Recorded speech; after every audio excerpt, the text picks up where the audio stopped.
11h08 sur Equipoto, bienvenue dans Formation et Savoir-faire.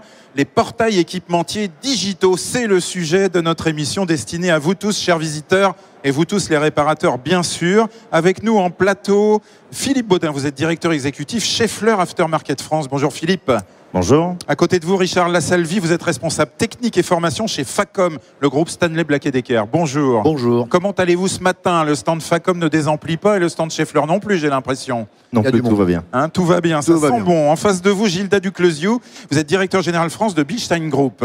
Bonjour. Alors pareil, un gros stand sur le salon, ça sent bon semble-t-il, hein, ce mercredi matin. Ça va très bien, et un stand orienté réparateur avec énormément d'animation dédiée pour les réparateurs, effectivement. Alors on va avoir l'occasion de revenir sur votre actualité sur Equipoto, sur cette édition 2017 ici au Parc des Expositions de la Porte de Versailles. Je vais en finir par en perdre mon souffle à force de me répéter sur ce sujet. Alors messieurs, on est là pour parler digital, on est là pour parler de la digitalisation finalement de l'ensemble de vos valeurs ajoutées à destination des réparateurs. Philippe Baudin en particulier. Alors on connaît vos marques bien sûr, Luc, Ina, Fag et Ruville, un petit peu moins Ruville, mais enfin c'est une marque très spécialisée. Et maintenant, voici une cinquième marque, elle s'appelle RepExpert, et ça c'est une marque de service. Vous allez utiliser beaucoup la digitalisation justement. Exactement. En fait, le groupe aujourd'hui chez Fleur ne propose pas. Enfin, c'est une cinquième marque en fait que nous avons lancée, qui est une boîte à outils dédiée aux réparateurs, sur lesquels nous allons pouvoir retrouver un certain nombre d'informations qui sont utiles pour les réparateurs dans leur quotidien, des données techniques, etc. C'est aussi, on en parlera peut-être tout à l'heure, des connexions avec la formation, donc tous les supports qui peuvent permettre effectivement aux gens d'accéder à de la formation, qui peuvent à un moment donné accéder à des boîtes à outils, d'outillage pour optimiser leur temps de service. Tout un tas de supports qui sont sous cette marque RepExpert que nous avons réaffirmé encore cette année. Oui, d'accord. Alors réaffirmé, le RepExpert a été lancé l'édition précédente. L'édition précédente, effectivement, 2015. On a parlé déjà 2015 de RepExpert. Là, cette année, aujourd'hui, on a un peu plus orienté la démarche avec tout un parcours que nous avons sur le stand où effectivement nous avons des démonstrations techniques. Le premier pas, c'est effectivement la rencontre avec d'abord nos experts pour toutes les formations et les informations techniques. Les experts techniques chez Fleur, bien sûr. Les experts techniques, évidemment. Ouais.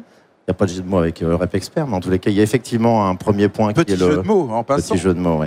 Il y a effectivement un premier point qui est la formation et les démonstrations que nous faisons tout au long de la journée et tout au long de la semaine, sur différents thèmes.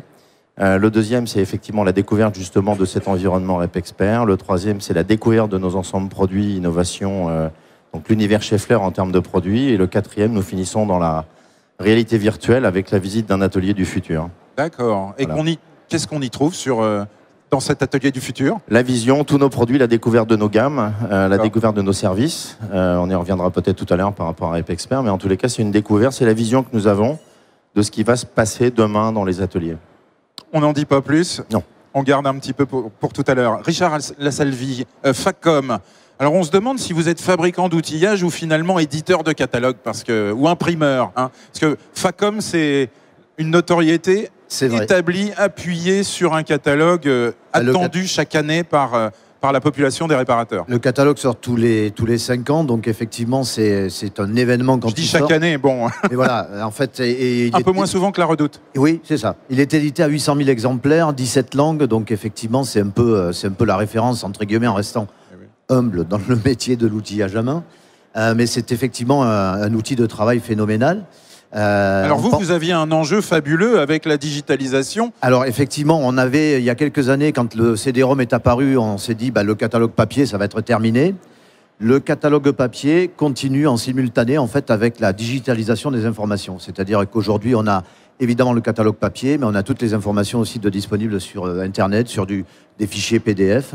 Et puis, on arrive pour parler de formation après, ou d'information sur carrément des sites web de formation dédiés avec donc du e-learning. Ça, c'est ce que vous commencez à faire. C'est ce qu'on a fait depuis 2 ans aujourd'hui et c'est ce qu'on continue à développer. Donc, il y a deux choses. Hein. Il y a le catalogue et à côté, il y a des sessions de formation. Donc, le catalogue, dans ce catalogue, c'est évidemment un support commercial et un support technique pour les produits. Donc, on essaie de développer bien évidemment la partie commerciale, mais aussi la partie information technique sur le produit. Donc, c'est pour ça qu'il est relativement volumineux. Et ce catalogue, donc, le prochain va sortir l'année prochaine pour les 100 ans de Facom. Donc pour les 100 ans de Facom en 2018. En 2018, gros événement. Ah oui, très gros événement au niveau européen. 1918, création de Facom. 1918, Madame 101 ont lancé la première clé à molette. Et donc, on va fêter le centenaire donc l'année prochaine. Je pense qu'on en entendra parler. Très intéressant en termes d'anecdotes, juste Exactement. au sortir de la Grande Guerre, effectivement. Bon. On est en train finalement de commencer à expliquer que les grandes marques équipementières ou d'outillage et d'équipement veulent parler directement aux réparateurs sur Equipoto. Ça, c'est un enjeu majeur. Le même pour Bilstein Group, Gilda Duclosiou. Bien sûr, hein, c'est un enjeu majeur parce qu'on doit s'assurer effectivement que notre savoir-faire et les valeurs de nos marques soient communiquées jusqu'aux réparateurs pour qu'effectivement ils puissent toujours mieux vendre et être toujours au fait de ce qui se fait dans le métier. Alors, chez vous, les marques, c'est Febi et Blueprint et Swag, ou Swag. On dit Swag ? On dit Swag, ouais. On dit Swag. Bon. Même problématique. Vous avez des gammes extrêmement larges, d'ailleurs, donc il s'agit de diffuser l'information. Comment est-ce que vous utilisez la digitalisation ? Alors, effectivement, une des spécificités de Bilstein Group avec ses marques Febi, Blueprint et Swag sont les largeurs de gamme. On a une offre produit de plus de 55 000 références. 55 000, c'est énorme. On sait la complexité qui existe sur le marché pour trouver les pièces, identifier les pièces avec toutes ces sorties de véhicules qui sont toujours plus complexes en termes de montage et de pièces.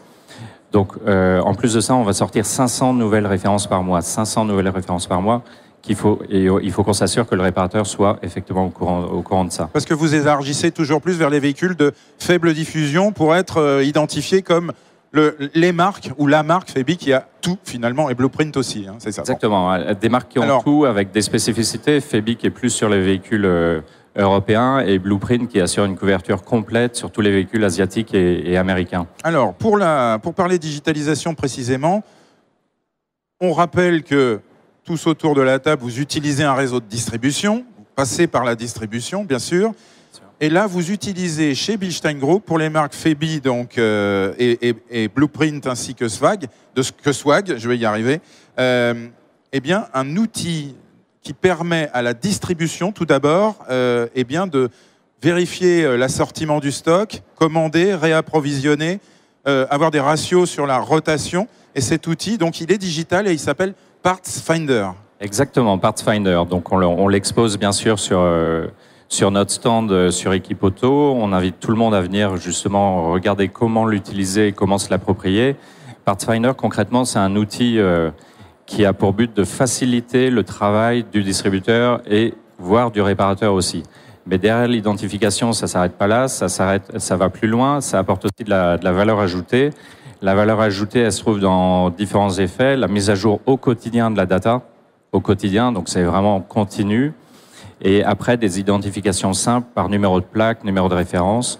Mais après, on va aller plus loin dans le produit, des produits avec des photos à 360 degrés. Donc, le réparateur ou le distributeur va pouvoir voir toutes les spécificités de chacun des produits, des tutos, des vidéos techniques sur des problématiques de montage que le réparateur peut connaître, des fiches de sécurité, bien sûr, et toutes les fautes nécessaires. On va même un cran plus loin, parce que sur PartsFinder, on va aller aussi jusqu'à proposer les ventes complémentaires. Concrètement, un client veut trouver par exemple un bras de suspension sur un véhicule. À travers PartsFinder, il va avoir aussi accès à tout ce qui est autour du bras de suspension, voir le kit complet avec la rotule, la biellette, etc. pour encore une fois faciliter le travail du distributeur, voire du réparateur. Et au final, on n'a qu'un seul objectif, c'est sécuriser le fait qu'ils vendent plus et mieux. Oui, effectivement. Donc on passe par la distribution, on va jusqu'au réparateur.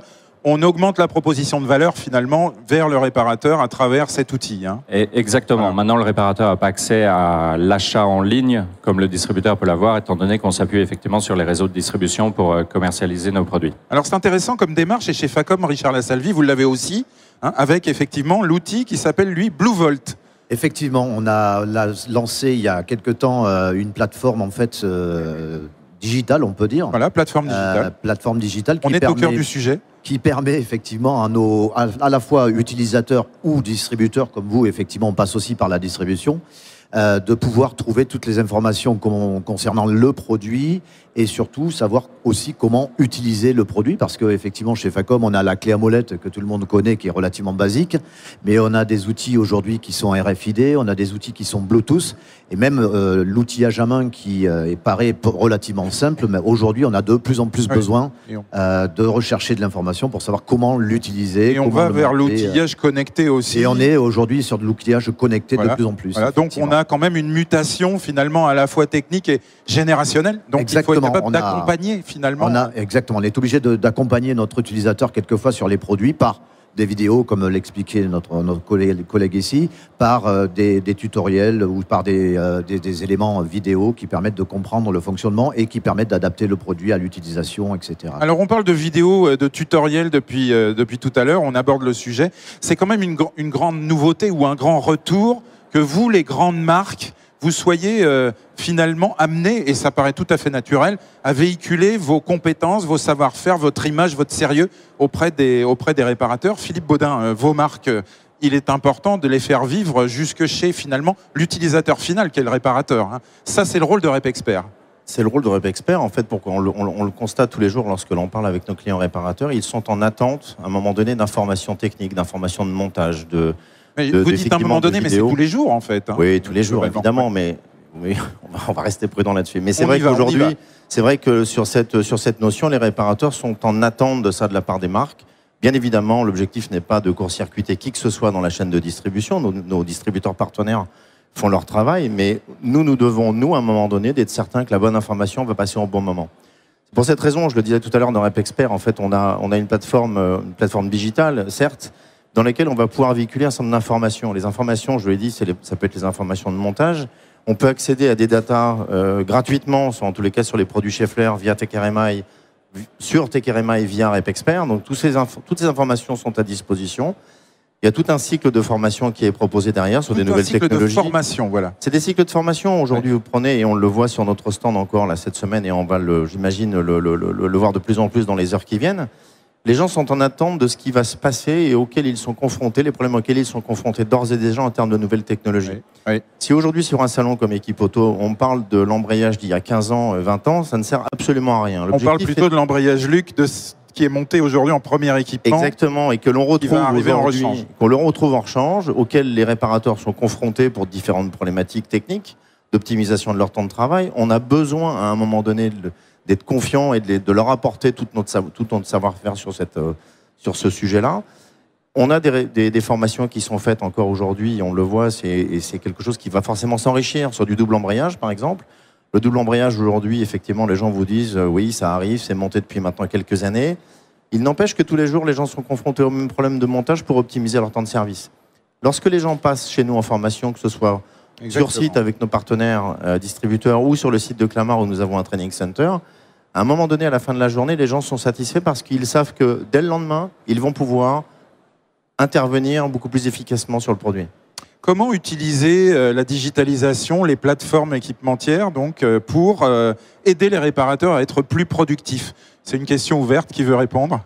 Ouais, c'est un sujet qui est pas évident parce que jusqu'où aller, hein, c'est ça. Alors, jusqu'où aller, et en même temps, il y a un sujet aussi de génération, parce qu'on fait face à plusieurs générations dans la filière. Tout le monde est connecté, ça, on en est tous convaincus, mais il y a des personnes qui vont être plus à chercher à se nourrir à travers la digitalisation, et d'autres qui vont juste essayer de chercher l'information et s'arrêter là. Donc, on a cette complexité de trouver les bons outils pour l'ensemble de la filière, l'ensemble des réparateurs, l'ensemble des distributeurs, ce qui n'est pas encore évident avec la digitalisation. Donc, aujourd'hui, on est clairement sur une position qui est d'accompagner nos clients et de s'assurer, à travers le Parts Finder notamment, que chacune de nos valeurs, chacune de notre savoir-faire soit vraiment communiquée jusqu'au client. C'est déjà un premier pas. Après, on est sur Equipauto avec tout un staff dédié MRA, notamment pour bien cerner les besoins et s'assurer qu'on puisse continuer à communiquer, mais toujours au bon endroit. Le digital, c'est large, il y a énormément de possibilités, absolument, mais il ne faut pas se tromper non plus. Il faut se hâter d'aller trop vite, Richard Lassalvi. Et effectivement, puis on trouve énormément, comme vous le disiez, comme le disait Gildas, il y a énormément d'informations sur l'Internet, je veux dire, on trouve énormément d'informations qui sont quelquefois déformées, et donc il faut vraiment s'assurer de mettre la bonne information et de rester crédible. Pour une marque, c'est très important parce que Des tutoriels, on en trouve, et tout le monde fait des tutoriels sur du Facom, et c'est pas Facom qui le fait. Il y a même des blogueurs, j'ai vu des blogueurs privés expliquer comment on utilisait les produits Facom chez soi. Exactement, donc quelquefois c'est une marque un peu de passionné aussi, hein, des fois Facom. Oui, c'est vrai, la passion anime à la fois les gens de chez Facom et à la fois les bricoleurs du dimanche. Et ça va aussi bien du professionnel que du bricoleur. On a plus de mal avec les embrayages, Luc, il faut bien le dire, chez soi. Mais enfin, on y travaille. Mais c'est vrai qu'il faut arriver à maintenir une information qui soit réelle, vérifiée et qui soit vraiment utilisable par tous, quoi. Alors, on parle de plateforme digitale. Messieurs, sur votre stand, s'il y a une chose à trouver, à venir chercher, résumez-nous, Philippe Baudin chez Schaeffler. Qu'est-ce qu'on y trouve vraiment pour faire venir ? Chez nous, aujourd'hui, ce qui est le plus important, en tous les cas, c'est vraiment l'accent qu'on a souhaité, et pas uniquement chez Schaeffler, mais l'ensemble des partenaires qui ont adhérer au renouveau d'Equipoto, en tous les cas, c'était de faire la démonstration. Si j'ai une chose à retenir aujourd'hui et quelque chose qui peut faire la différence demain, en tous les cas pour un équipementier sur le marché, c'est justement cette communication et cette connexion avec le réparateur. L'amphithéâtre que nous avons, qui est orienté justement sur la démonstration, c'est en fait la synthèse de tout ce que l'on fait au quotidien pour à un moment donné faire en sorte que le produit, il ne soit pas uniquement vendu au bon moment, au bon prix, au bon endroit, mais en tous les cas monté efficacement par les réparateurs. Donc la seule chose qu'il faut retenir, enfin la seule chose, plein de choses à retenir, venez nous voir. Mais en tout cas, la porte d'entrée, c'est celle-là. Mais en tous les cas, c'est d'entrée, effectivement, encore une fois, je mets en avant cet amphithéâtre où on est connecté avec les réparateurs. Quelle est la porte d'entrée chez Bilstein Group, Gilda Duclosio, pour les réparateurs, mais aussi pour les étudiants, parce qu'on a toujours beaucoup d'étudiants sur le plateau qui sont des futurs professionnels. La porte d'entrée, elle va être résumée en 4 mots, vendre plus et mieux. Donc sur le salon concrètement et sur le stand, on va avoir tout un espace dédié réparateur où on va mettre en avant chacune de nos valeurs ajoutées. Je reprends ce que j'ai dit, avec bien sûr un tuto et des formations sur le Parts Finder pour que demain, chacun puisse effectivement trouver la bonne pièce, l'identifier et surtout ne jamais envoyer un véhicule chez le concessionnaire. On peut garder toutes ces réparations dans le monde de la rechange indépendante. Et ça, avec Bilstein Group, on va vous accompagner à faire ça. Et chez Facom, on va très très loin, Richard Lassalvi, parce qu'on utilise, je crois, des réparateurs pour faire des démonstrations. Exactement, on travaille en partenariat avec des lycées. Donc vous êtes dans la collaboration avec les professionnels. On a des lycées donc, avec qui on travaille depuis des années sur Equipoto. Et donc nos démonstrateurs sur le stand sont des lycéens, enfin des étudiants plutôt. Des étudiants. Ils sont en BTS.